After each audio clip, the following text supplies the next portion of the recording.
Kubin Mata TV tasha da take kawo muku al'amuran da suka shafi ci gaban rayuwar mata a yau. Idan yau ne farkon zuwanka wannan tasha, dan na subscribe domin samun shirye-shiryenmu.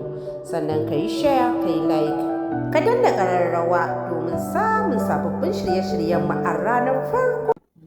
Yar uwa, kar ki ce min kina mace amma a gidanki baki da fresh ginger da kuma turmeric kamar yadda kuke ganin su. Za ki siyo abinki ga su nan suna zuwa da ƙasa haka da ƙura kamar yadda kuka gansu.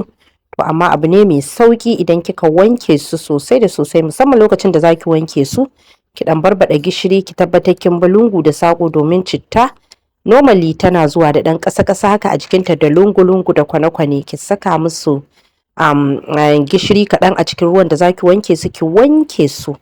Wannan ɗin da kuke gani fresh ginger ce, wato cittan mu normal citta da muke siyan busasshiya amma ɗanya.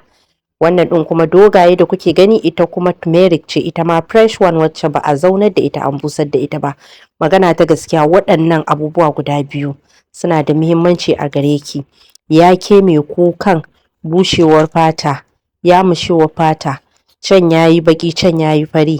Ya ke mai kukan ciwon sanyi ya dame ki.